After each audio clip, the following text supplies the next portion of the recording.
हम जबलपुर ज़िले का सेकंड पार्ट करने जा रहे हैं। इससे पहले मैंने एक फर्स्ट पार्ट अपलोड कर दिया है।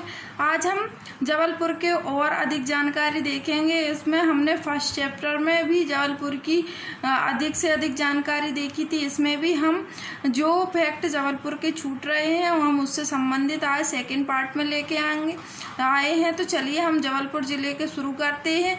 और जो डिटेल थी इसका गठन 1 नवंबर 1956 को हुई थी, ये मैंने फर्स्ट पार्ट में बता दिया है। और इसका जबलपुर में जो वर्तमान हाई कोर्ट है, मध्य प्रदेश का हाई कोर्ट है, जबलपुर ज़िले में स्थापित किया गया है। यह कब किया गया है? 1 नवंबर 1956 में मध्य प्रदेश का हाई कोर्ट जबलपुर में स्थापित किया गया है। और जो हमारा हाई कोर्ट है मध्य प्रदेश का उच्च न्यायालय है, उसको 2 खंडपीठों में विभक्त किया है। वो 2 खंडपीठ कौन कौन से हैं? तो यह ग्वालियर और इंदौर 2 खंडपीठ बनाए गए हैं। और कब बनाए गए? 28 नवंबर 1968 में इनको 2 खंडपीठों में हमारे मध्य प्रदेश के उच्च न्यायालय को विभाजित किया गया है। और अगर जो तीसरा खंडपीठ बनाया जाएगा तो वो भोपाल में बनाया जाएगा। वो प्रस्तावित भोपाल में किया गया है। अब देखते हैं। और जबलपुर को हम संस्कार राजधानी के नाम से जानते हैं। उसको संस्कार राजधानी, जो जबलपुर जिला है उसको संस्कार राजधानी किसने कहा था? तो जो मध्य प्रदेश का जो जबलपुर जिला है उसको संस्कार राजधानी विनोबा भावे ने कहा था। एक विनोबा भावे कौन है? तो विनोबा भावे जो भूदान आंदोलन के कार्यकर्ता हैं।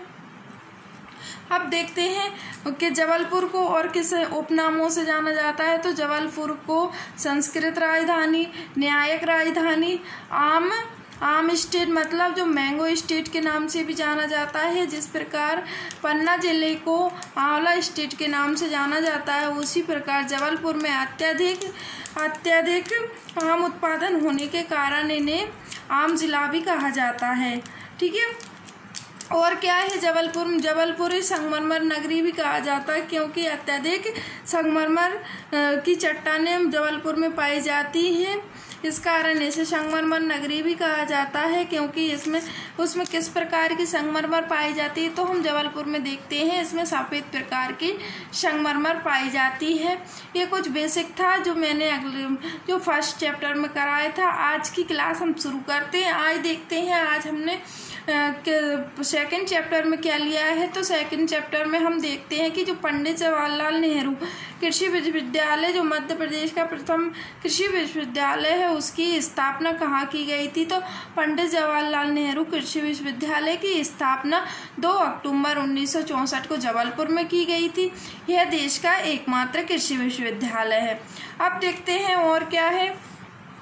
जो सुभाष चंद्र बोस मेडिकल कॉलेज की स्थापना भी जबलपुर में की। जो हमारे सुभाष चंद्र बोस मेडिकल कॉलेज की स्थापना जबलपुर में की गई। और कौन से सन में की गई? तो 1955 में सुभाष चंद्र मेडिकल कॉलेज की स्थापना जबलपुर में की गई।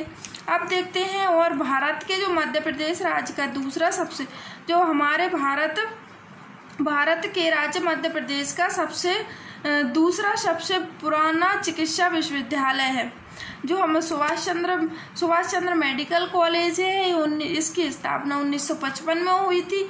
यह भारत के राज्य मध्य प्रदेश का दूसरा सबसे पुराना विश्वविद्यालय माना जाता है। अब देखते हैं। और इसमें उत्पादन की दृष्टि से जबलपुर में कौन कौन सी चीज़ें हैं? तो संगमरमर, तेंदुपत्ता, बीड़ी उत्पादन में यह अग्रणी है। इसका मतलब प्रथम स्थान पे हमारा जबलपुर। अब देखते हैं जबलपुर में और क्या है। तो जबलपुर के जो रूपनाथ में, जो जबलपुर का जो रूपनाथ है उसमें अशोक का अभिलेख प्राप्त हुआ है। जो जबलपुर के रूपनाथ से अशोक का अभिलेख प्राप्त हुआ है। और नानाजी देशमुख पशु चिकित्सा विश्वविद्यालय की, जो नानाजी देशमुख पशु चिकित्सा विश्वविद्यालय की स्थापना भी जबलपुर में की गई। यह कौन से सन में की गई थी? तो नानाजी देशमुख पशु चिकित्सा विश्वविद्यालय की स्थापना 2009 में जबलपुर में इसको स्थापित किया गया। अब देखते हैं और इसमें क्या है।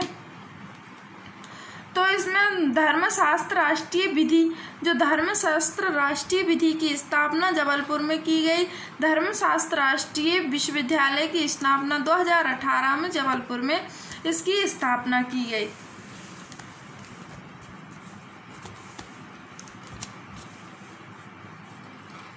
अब देखते हैं इसमें जो रानी दुर्गावती विश्वविद्यालय की स्थापना तो कब की गई, तो रानी दुर्गावती विश्वविद्यालय की स्थापना 1957 में जबलपुर जिले में स्थापित की गई। अब देखते हैं कि रानी लक्ष्मीबाई की जो समाधि स्थल है, तो रानी लक्ष्मीबाई का समाधि स्थल जो जबलपुर के बरेला ग्राम में रानी दुर्गावती का समाधि स्थल है। इनकी जो जबलपुर का बरेला ग्राम है उसमें इनकी मृत्यु हुई थी, उसमें ही उसकी रानी दुर्गावती जी की समाधि है। अब देखते हैं और आगे इसमें क्या है, जो 12वीं शताब्दी में गोंड शासक मदन शाह ने मदन महल का निर्माण करवा।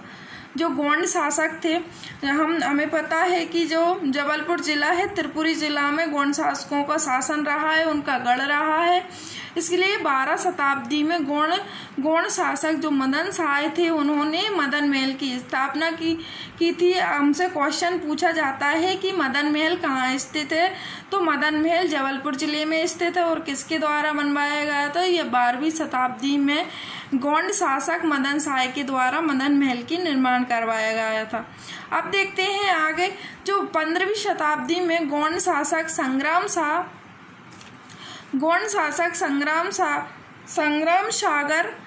सागर झील का बाजरा मठ मंदिर की स्थापना किसने की थी, तो यह 15वीं ईस्वी में गोंड शासक संग्राम शाह जो शंकर सागर झील का निर्माण कराया था, जो बाजरा मठ मंदिर यहाँ स्थापित किया गया है। अब देखते हैं जबलपुर जिले की ईशिका इसमें कौन कौन सी है, तो देखते हैं विश्वकर्मा को बस जो ईशिका कौन सी है, जो जबलपुर की जो ईशिका है जिसे विश्वकर्मा को लाडो अभियान की सिंगर ब्रांड एम्बेसडर बनाया गया। तो जबलपुर की जो ईशिका विश्वकर्मा है उनको लाडो अभियान सिंगर के ब्रांड एम्बेसडर बनाई गई है। अब देखते हैं और इसमें आगे क्या है, अब देखते हैं पंडित रविशंकर स्टेडियम जबलपुर जिले में स्थित है। पंडित रविशंकर स्टेडियम कहाँ स्थित है, क्वेश्चन पूछा जाता है पंडित रविशंकर स्टेडियम कहाँ स्थित है, तो पंडित रविशंकर स्टेडियम जबलपुर जिले में स्थित है। अब देखते हैं मध्य प्रदेश का एकमात्र वेटनरी विश्वविद्यालय कहाँ है, तो मध्य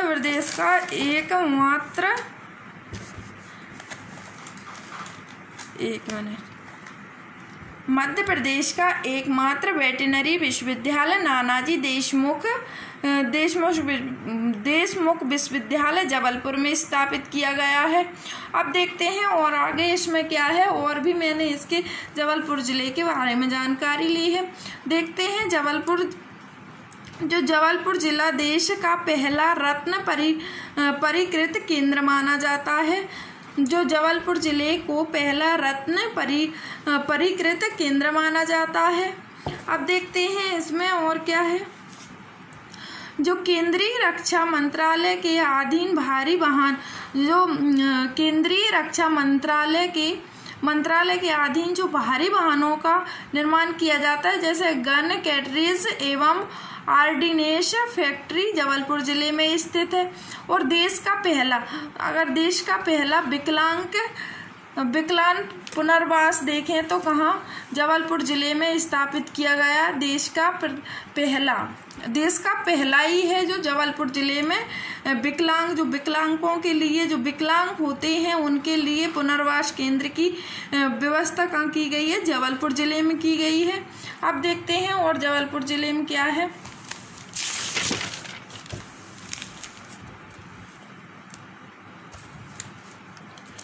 जबलपुर जिले में पर्यटक की दृष्टि से पर्यटन की दृष्टि से कौन कौन से स्थल देखने लायक हैं जबलपुर में, देखते हैं। जो पर्यटकों को दिल को भाते हैं उन्हें देखने की जगह है, बहुत ही खूबसूरत है।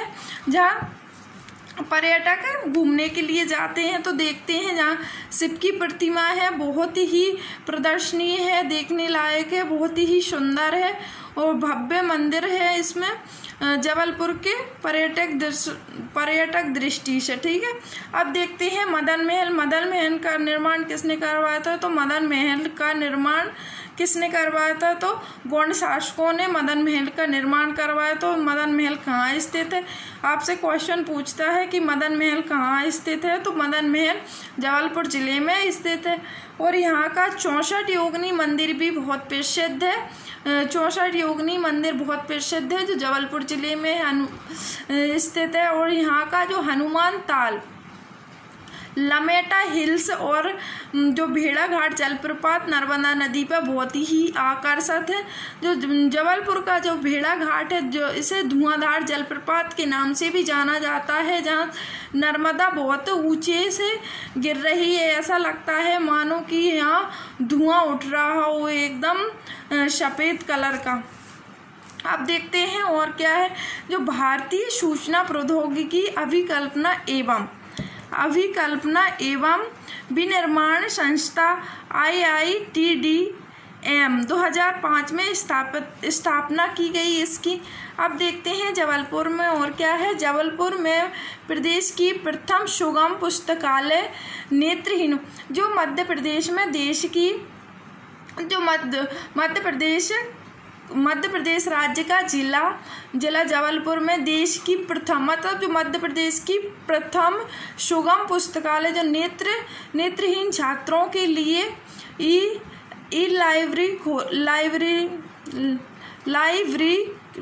लाइब्रेरी खोली गई है। मतलब एक पुस्तकालय खोला गया है जो नेत्रहीनों के लिए, और जो देश का प्रथम पुस्तकालय है। अब देखते हैं और मध्य प्रदेश जबलपुर उच्च न्यायालय भवन के, जो मध्य प्रदेश के उच्च न्यायालय जो जबलपुर में स्थित है, इस भवन के वास्तुकार कौन है? तो हम इसके वास्तुकार को देखते हैं। तो वास्तुकार हेनरी इरविन इसके वास्तुकार हैं। जो जबलपुर भवन का निर्माण हेनरी इरविन द्वारा किया गया था। मध्य प्रदेश का पर्यावरण न्यायालय कहाँ है? अगर आपसे पूछा जाए कि मध्य प्रदेश का पर्यावरण न्यायालय कहाँ है, तो मध्य प्रदेश का पर्यावरण न्यायालय हमारे जबलपुर जिले में स्थित है। अब देखते हैं और जिलेटिन कारखाना भी जबलपुर में स्थित। मध्य प्रदेश का पर्यावरण न्यायालय जबलपुर में है, जिलेटिन कारखाना जबलपुर में है। अब देखते हैं और कौन कौन महापुरुषों का संबंध जबलपुर जिले से रहा है। तो सुभद्रा कुमारी चौहान, रविशंकर परसाई और रजनीश का संबंध, जो महापुरुषों में से आते हैं, रजनीश का संबंध जबलपुर जिले से रहा है। और जो तिलवाड़ा घाट है, तिलवाड़ा घाट पर देखें तो महात्मा गांधी की अस्थियों का विसर्जन किया गया था तिलवाड़ा घाट पे।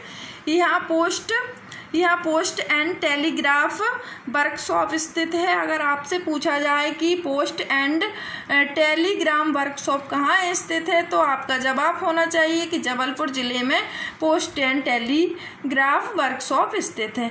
अब देखते हैं और क्या है, फिर इसके बाद हम इस क्लास को ख़त्म करते हैं।